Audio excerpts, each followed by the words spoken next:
Good morning, live from Radio Row at Super Bowl 58 from Mandalay Bay. I'm Roy Kessel here with Kayla Bradham for Sports Philanthropy Network, and we're very excited today to have with us Julie Souza. Julie is the head of sports and global professional services at AWS, and they're doing incredible work, and we're going to talk a little bit about how all of that data-driven analytic work is factoring into all parts of the business and how we can use that to improve philanthropy. So Julie, thank you for being here and welcome to the show. Thank you so much for having me. I'm excited to be here. So we know that the partnerships AWS has with the league and with a lot of other sports properties have really taken front and center, right? The ability to capture data increases every year. The ability to analyze that data and throw out the insights that we all love seeing on the broadcasts. Tell us a little bit about how you got into this space, and how you have seen it evolve over the last several years.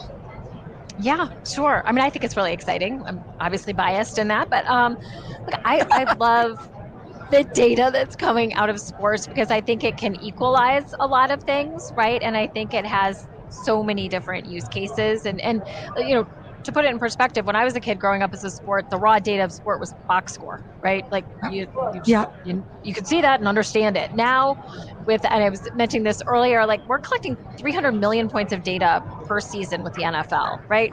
I mean, nobody's sitting there with like a clipboard figuring that out, right? That you need things like machine learning and AI intelligence and technology to help sift through all of that data. And then thinking like, what are the use cases? How do we use that data? You see things like next gen stats on Thursday night football and in the broadcast, which is helping fans understand the game a little bit better, putting things into perspective, right?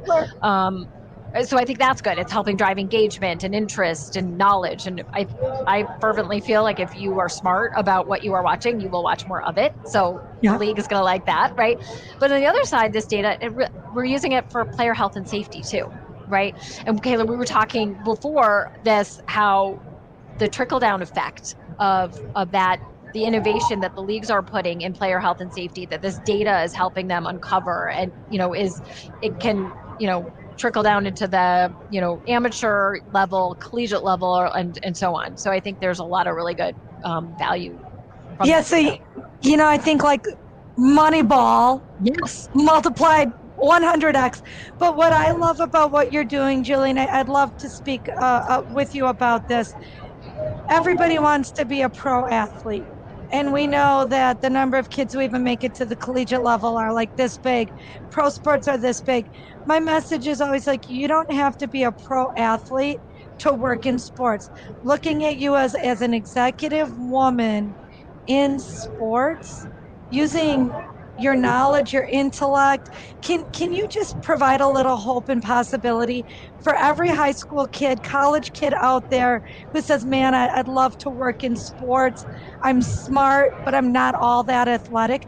How did you get to this position? I know it's a little bit off topic, but I think it's really important that we talk to especially women and girls about using STEM in the space of sports. Could you take a minute and talk about that?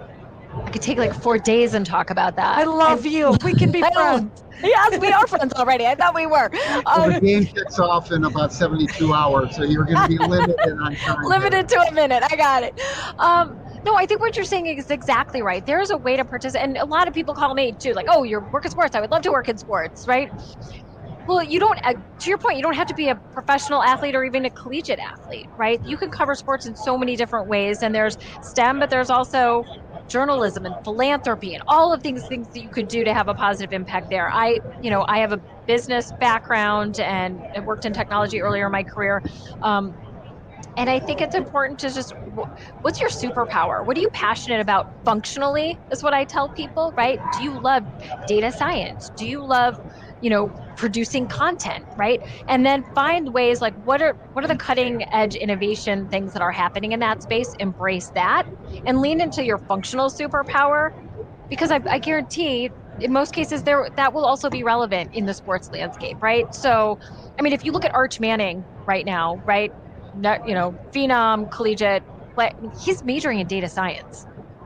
right? Like that's awesome. And he's going to be such a like wonder like test, see you later, right? Like he's just going to be so far ahead of like, how he approaches the game as an athlete, which is super cool, right?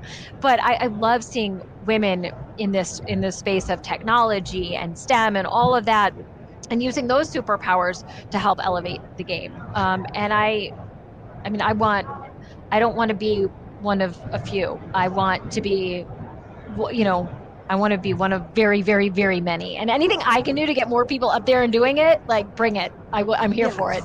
Yes. Let's normalize smart women in power positions making power plays. Yes.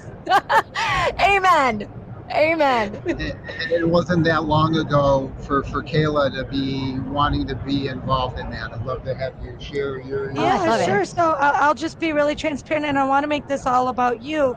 But in 1990, I had a perfect score in science on the ACTs. I was in the top 1% in the ASVAB. I didn't know if I wanted to be an engineer who designed hanging bridges in South America or go into sports media. I got called into the guidance counselor's office and was told to go be a teacher or a nurse because those were much more suited to women careers. So it Oh, was the Green Bay Packers who mentored me into sports media. They shared their network, they mentored me, they introduced me to their friends. And I am today where I am because someone mentored me, yeah. someone believed in me, and somebody created opportunity and empowerment. I So, Julie, I see you. I see you as this head of sports, right? Not I have 5,000 people in the chain above me, but the opportunity doing deep things like helmets, analytics, mouth guards, like there's a million pieces to this puzzle. What are some of the favorite things that you've been working on in the data analytics space? oh my gosh, you're asking me to like pick between my favorite children. I Uh-huh. mean, I really do love this player health and safety aspect because I think it's so important. Being good stewards of the game means protecting our athletes, having them have longer careers, more successful performance. And that's good for the game, right? Because you want these players to have long, successful careers because that drives fandom. Um, I love that. But I'm also very partial to these insights that are coming out of all sports, right? It's not just the NFL. We work with a lot of different leagues on this. How do you bring more people into sport? Because the work you guys are doing is using sport for good, right? And like really helping proselytize that. I think if we can bring more people into sports and make them interested and using this data and these analytics and these insights to drive interest and tell new stories and say, oh wow, like okay, now I understand why they're going for it on fourth down, right? I understand that, that it's statistically more, they have a greater chance of success of making it or whatever. That really, I think you get more people interested and then you start creating this sort of ecosystem where you have a common language and then you start using that for other good causes, right? And the work we're doing is not just limited to data analytics. We're doing a lot of work in taking production and moving that to the cloud, right? And so you will love this. What I love about this is you can look at it here in Las Vegas, right? Bunch of big OB trucks, production trucks, there's cabling, there's people, there's equipment, there's all this stuff. That is not good for the environment, right? There's a lot of carbon emissions to the way we produce games right now. Costs a lot of time, costs a lot of money, and not a lot of women in those trucks on a generalized basis, right? And when I was at ESPN, I looked over at production. This is years ago now. Not as many women in the higher ranks of production. It's a very taxing lifestyle, right? So if you can move production to the cloud, I think this opens up accessibility to living in that space and being. I mean, I look at some of my girlfriends who, Emmy winning producers at ESPN who just life and family and everything else meant you couldn't be in Vegas on Sunday and in Atlanta on Tuesday and then, Southern California on Thursday, right? Like that just doesn't work for people who have lives, and other obligations for some, right? So I love that as sort of an equalizer. And so I was just saying to someone, I'm like, I want to find like collegiate programs that have, production, communications, and these sorts of programs and get them invested in cloud production because that could be really, really life changing, not only for those people, but for underrepresented folks that want to live in that space and be successful in that space. Yeah, I love that. I want to just go back to the health and safety space for a moment Mm. because we're blessed. We're invited into the NFL owners meetings.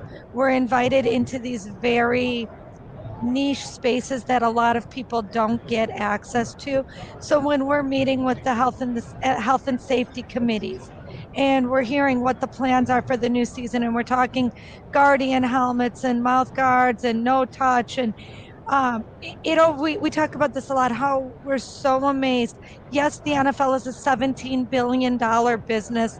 Yes, we're talking about concussions and CTE, and there's a lot of finger pointing, finger wagging. Yes, there's work to be done. Roger Goodell says there's work to be done. The chairman of the Health and Safety Committee will say, we know we're not there yet.